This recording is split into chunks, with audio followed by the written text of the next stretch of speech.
The Articulate Coven is the original, unofficial podcast and fan community for Anne Rice's Interview with the Vampire and Anne Rice's Immortal universe from AMC and AMC+.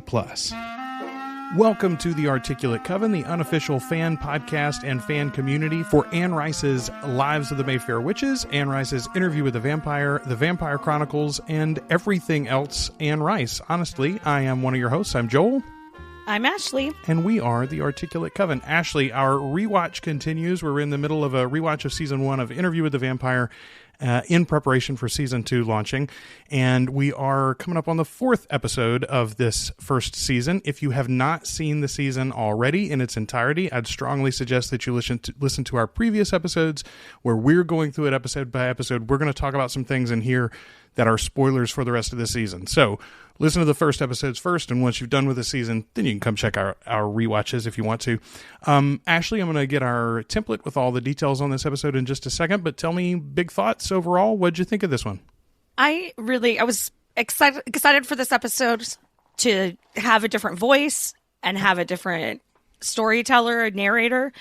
In this episode, I really tried to pay attention to the relationship in the background of Louis and Lestat to see what they were doing and how they were behaving, since we have a different narrator to tell us that story. So yeah, this was a really fun episode.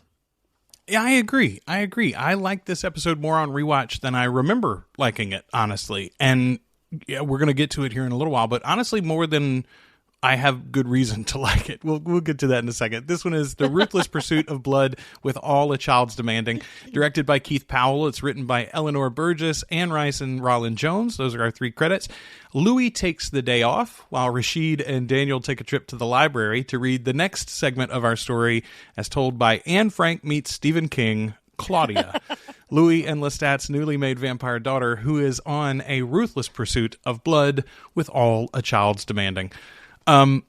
First and foremost, we get several scenes in this one between Rashid / Armand and Daniel. I really, really love that they're drawing it out. Again, I didn't remember all these hints so early in the season. I say early, we're halfway through, I suppose, at this point, but still, right. I felt like that was kind of like, it was only hinted at if you were a big, deep book fan, and it sort of brought out of nowhere, but that's not the case at all. They're stringing you along this whole season on who exactly Rashid is and whether or not Daniel remembers everything correctly. Yeah, so far I haven't caught a cheat. I've been really paying attention to that, and I thought maybe we'd see one this episode because I thought there might be one in this episode. But no, we're still clear of storytelling cheats. So watching it this time, I did question exactly how close Armand gets to that doorway when he first comes and tells Daniel that, Louis is not going to be around. But later in the episode, we see Louis come out and sit in their little interior courtyard where the tree is, and there's the sunlight, and he's not in the direct sunlight, right? But he is basking in it still, out of the direct rays, and he's not harmed at all. So our vampires, and we see it too with the openings that they have in the townhouse in New Orleans too. They can get very close to the sun and not be burned. They can it's not it's not indirect sunlight that's a problem. They have to be in the rays itself before it burns them. So I agree with you. I don't think there is a cheat here. I kind of thought there might have been the first time, or we questioned, well, now he's been in the sunlight, but he wasn't really in the sunlight. Let's get to the diaries here for a second. A couple of things about dates. The first diary is dated 1917. So if you work backwards, again, Louis and Lestat do not live together for very long before things go south. Louis freaks out and ruins New Orleans, and then they make this daughter accidentally. It's kind of a short-lived, first stage of their romance before they bring in a kid to salvage the marriage. Well, and we're reminded constantly that doesn't fix a marriage. Yeah, and it doesn't fix this one either. No. The other date, though, that I want to point out here is when he goes. First of all, I love it.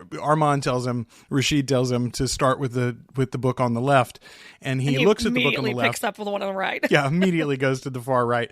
So the far right, he opens it to a page, and Claudia is talking about arriving in Paris. That is November 14th, 1945 is the date that's there. Okay. I had it in my mind that in season 2 they were going to be in an active war zone, but if they hold to this, if that date's true, May 8th of 1945 was VE Day. That's Victory in Europe Day. So the end of the war in Europe had already happened several months before.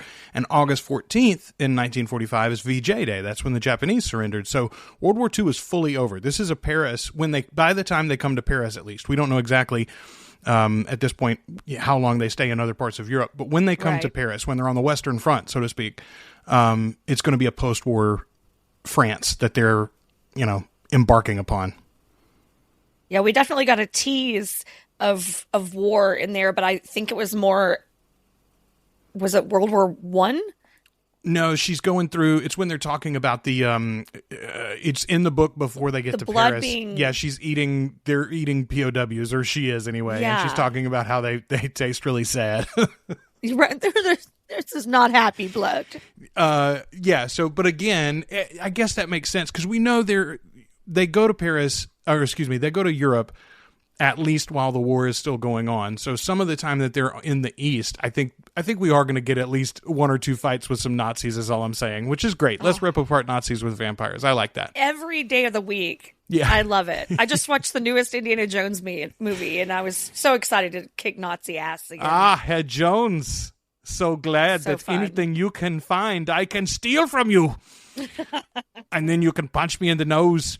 I love it when he hits a Nazi. Listen, okay, so here, I'm going to go ahead and spill it. I don't like Claudia, guys. I don't. I do. I don't really like her in the books. I don't really like her here either. I sympathize with her. I appreciate and I connect with the way that the boys feel for her, especially, as a father myself. But the character of Claudia has just never really hit with me. It only did at all when she was played by Kirsten Dunst in the movie, and that's because I was her age. I had a crush on her.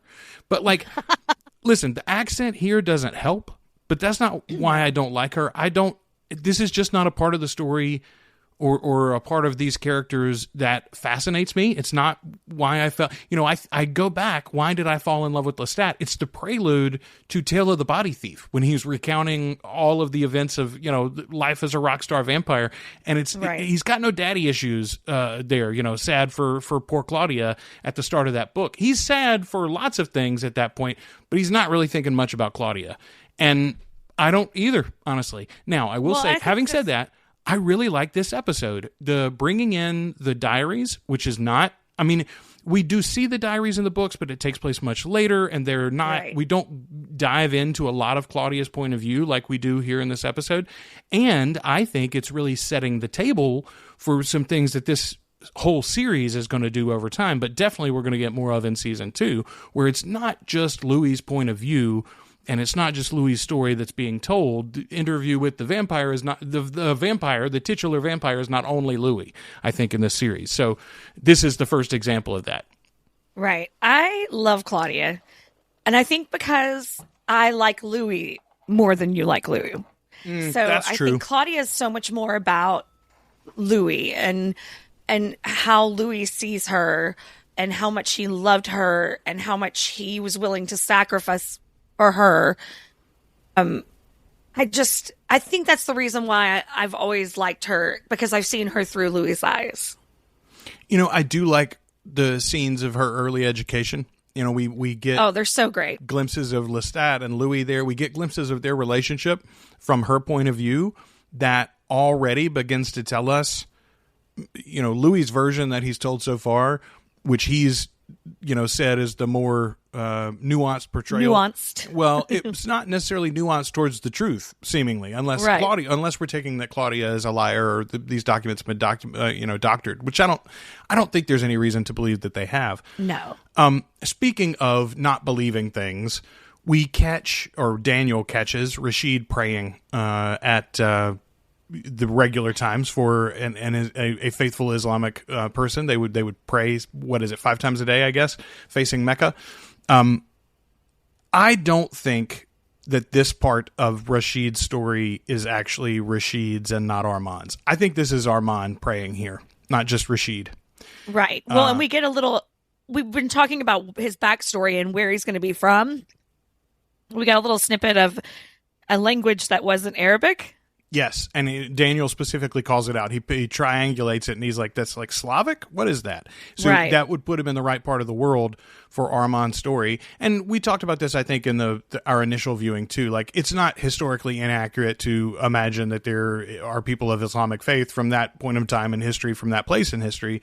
And the other thing that occurred to me, the Islamic faith may be one that he was not born in necessarily, but was converted to. Armand's story is one of like, it's an odyssey. Even before he meets Marius, he goes through a lot, as we talk about in our novel episode that we did recently. But and he's been alive for a long time. Yeah, he's been through a lot of religious experiences as a vampire as much as a person. Well, and it would be interesting to me if, what if he was born in the Islamic faith and trained that way as a young man, but then forced with the coven to work as the opposite of the Christian God, and like literally not only is he blaspheming, but he's blaspheming double. Well, I think it's true that Armand really struggles with faith. Yes, absolutely.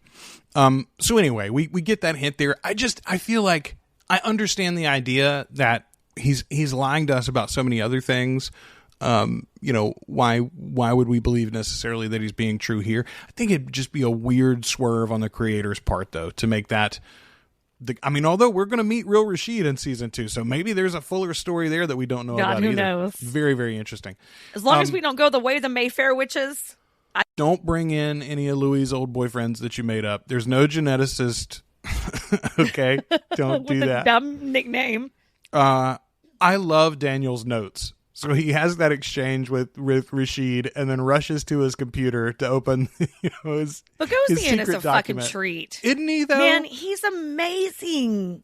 And again, I cannot get tired of watching him. I'm telling you, the downside of that, the fact that we've got such an amazing actor in that role, the downside of that is they are not going to give us David Talbot as we know him, guys. That character may exist somewhere, especially through the Talamasca story, but the David Talbot story with Lestat is gonna be Eric Bogosian. I got money on it. I'm telling you, they're gonna keep him around for the long haul. Yeah, unless something happens to Eric, that he's gonna be here playing that role.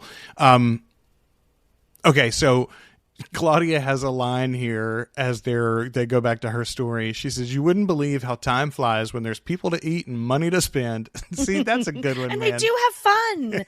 Like, they do have fun as a family. Yes, she specifically calls out, they fight, but they generally make up pretty quick. And when they can't, I'm there to make it right. And I'm like, yeah, that's a family, right? That is, yes, this is a fucked up family. Look, whose family isn't a little fucked up?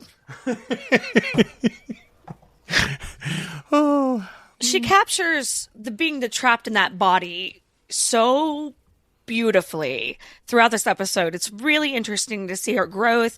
It's a great way to show passage of time. This is a great way to move us forward in our story, I think. It's just, it's heartbreaking. It is a little bit. So what do you think about this? Charlie, I love the way that she talks about him, and we wouldn't get any of that if we hadn't added the diaries to this story. Right. If you hadn't brought them in here and made this, we're going to do an episode in Claudia's voice, then you don't ever hear lines like, his name is Charlie. Right. It's so, oh my God, my favorite one though, I wrote it down here. I got to find it. I want to know what his tongue tastes like. Now, that line's got an edge when said by a vampire, right? But damn, that's a pretty accurate explanation of the way that lust feels. Right. She's figuring out what it's like to be in love and to be horny and to want something more than what you got. And we always want to grow up fast, like as young women, we're like, I can't wait to be older. I can't wait to be grown up. And here she is growing up, but she's stuck in this fucking 14-year-old body. It is very much a mirror in some ways of like Louis' struggle with himself. Like when he was mortal, he longed to be himself fully in society and struggled with that. Now he's a vampire, sort of escaped into that, thinking that was the answer to his troubles. And now he has to hide his very nature. Also, he kind of hates himself because he has to take life to live. Okay, Claudia's sexual awakening, though, happening on Lover's Lane, like, pretty fucking cool. I know in a couple of, like, an episode or two, he's going to beat the hell out of Louis, and that's absolutely worse. But this is maybe the most cruel moment for Lestat. Like, oh, yeah. Or can we imagine, is he really that clueless, that thoughtless, that... I think he wants to teach her a lesson. Okay. You know, and I think sometimes parents want to teach us lessons and they go overboard. It's like the dad making the kid smoke a whole pack of cigarettes. Yeah. I don't know, man. It's just like, it's like, it's like forced puberty, it feels like. Maybe it's a little bit, I'm sure it's heightened, obviously, because she's talking about how hurt she is, and she's coming from that perspective of having a broken heart and then also feeling really guilty and horrible that she's accidentally killed her boyfriend. Oh, I mean, but see there too, like, I don't know, maybe I'm giving Lestat more credit because he is my favoritist, but like, she, caught up in the moment or not, she knew she was killing Charlie. Like, we've never seen her in the whole time that she's been with them. She's never done the little drink on anybody. Everybody that she bites dies. Like, yeah. I find myself at that moment, I didn't feel for her. Then she takes him home. She's weeping, and Lestat makes him burn her. Now I feel for her. Like, he's too much twice in this episode in an unnecessarily cruel way. And it gives us a hint of what's coming. But I do, again, since we're always concerned with the unreliable narrator, I wonder, like, how much is her reading into this and blaming him? Did Louis have any part of it and she wrote it out because she, forgives Louis everything? I don't know. Well, there is a reason why they want to leave Lestat. Yeah, okay, Joel. Fair enough. We do have to accept that these two were willing to kill his ass. Because they are very selfish and inconsiderate, Ashley. Yeah. They just want to put a German on their bayonets. A Frenchman. I like when Louis rejoins Daniel here finally, though, and Daniel is so sassy in this episode, especially with him and with Rashid earlier. But that's when I noted, okay, so Louis comes in and sits on the edge of the sunlight, not a problem. Mm. So Rashid earlier standing in the doorway wasn't a problem. I do love the whole interaction, though, there between Louis and Daniel. Louis explains why he didn't share these diaries with Daniel before. Daniel, by the way, has been dreaming of Polynesian Mary's, the bar where he met Louis in 1973. I'm sure that won't come up again shortly. No, why would it? That's just a coincidence. Okay, but that made me I'm fairly convinced now that Daniel is not playing coy. He really doesn't have those memories. He barely remembers anything from the interviews. And for a lot of the last 20, 30, 40 years, I think he's almost considered this all a bad dream, except he's got a scar on his neck. And he does remember that time I interviewed a vampire. But, like, I don't think he had any of the tapes until Louis sent them. There isn't any need for him to do this. He's got a great career. He is ill. He should be at home drinking, I don't know, tea and chilling out. But here he is in Dubai he's going to have his treatments done by some doctor he doesn't know. He's putting himself in a really vulnerable place to get some truth, or hopefully find some truth. Do we think there is anything more than just flawed humans don't do great at being a parent? Why are he and his daughters on the outs? He's mentions here he's got 2 daughters, and the love is, and he never doesn't really say, but it's clear they're not close. Just as you said, it's the middle of a pandemic, and he goes halfway across the world, and we're not led to believe that he's spoken to either one of them about it at all. No, it's not really clear. Anybody knows where he's gone except his doctor.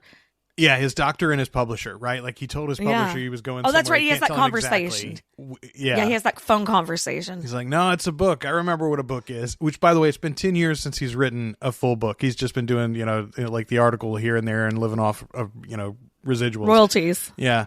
I don't know. I don't know, man. I wonder if Daniel's family history is going to come up in a larger way.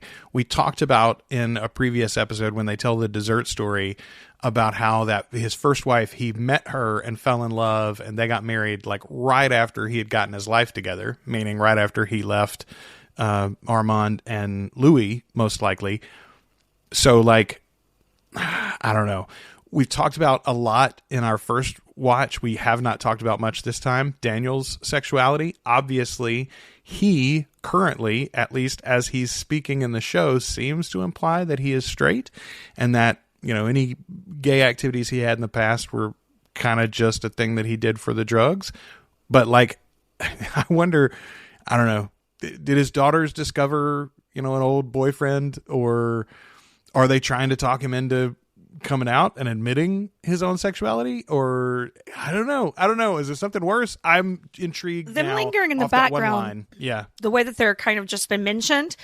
The only thing I can think they could be really used for is leverage. Like leverage against him for some reason. Oh, now see, well, that's a pretty Armand thing to do, is like, your girls are very well taken care of and will remain to be so if you do what you're supposed to do. Man, I don't know. I'm intrigued by Daniel's family situation and like what's happening in the 10 years before he gets those tapes and this interview starts again. That's what I'm honestly he's most clearly seeking right something. Yeah, exactly. And I don't think it's in your life where you're. I don't think it's looking just for what's next. I don't think it's just the healing, though, right? Like in my initial watch, like, and he trimmers a couple of times in this episode. In my initial watch, I thought it was more about Daniel's desperate to grab onto life, and so the vampire, memory sparks the idea that he could do something about it. I don't know. I think, but there's a vibe I get from him that is just like, I don't really care if I live or die. Like, he gives off that vibe. Absolutely he does. So I don't know. Where do you think it's going, folks? We genuinely love to hear your opinions on this. Does Daniel's family, are they going to matter in the broader story of this? Or is that just kind of the backstory that helps bring Daniel into this modern tale with our vampires? I don't know. I got faith in Rowland Jones, though, that it's all going to go very, very interesting places, though. Ashley, I am not super excited about the upcoming narrative, if I'm being honest with you. I'm a little sad about where this story now goes. Well, we have to go there. Indeed. And we know it's probably not 100% accurate. That's what I'm holding to.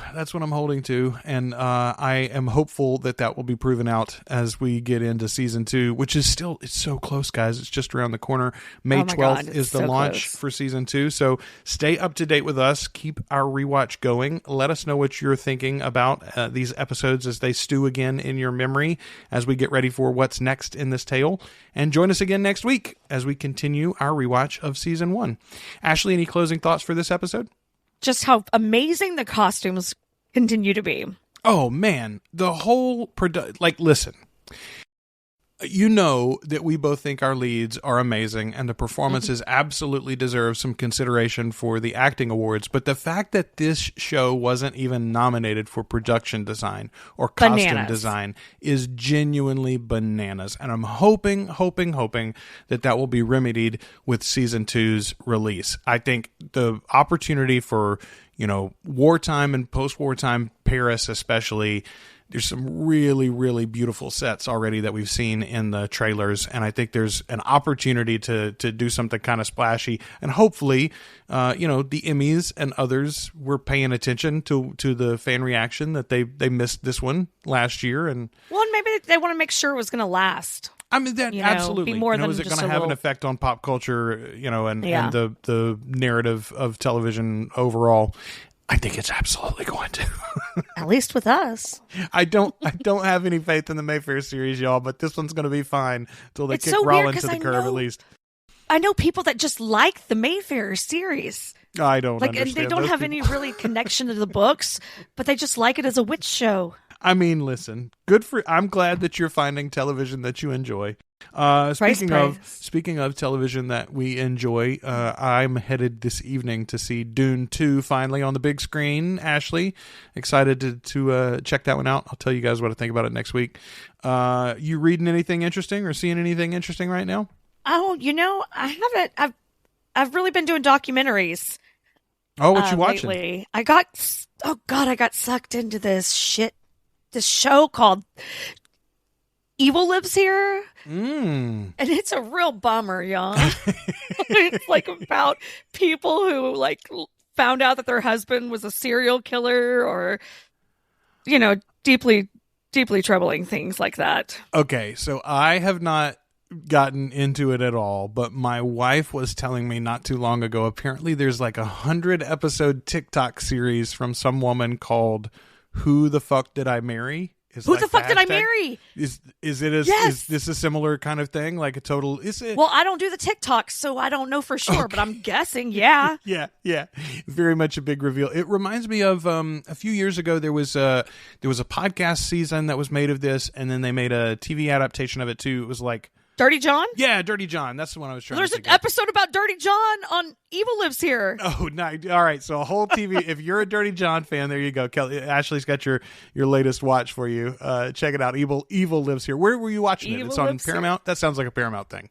No, it's actually Discovery Plus. So it's on. So I bet it's on HBO Max too. Right, yeah, it is. That's where I watch it. Yeah.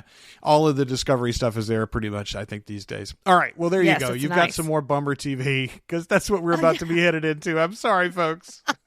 You got to go through it to get to the other side. The other side being an excellent season of television coming up for us on May 12th. All right. Until the next time we talk to you, we've been your hosts. I'm Joel. I'm Ashley. And we are the Articulate Coven.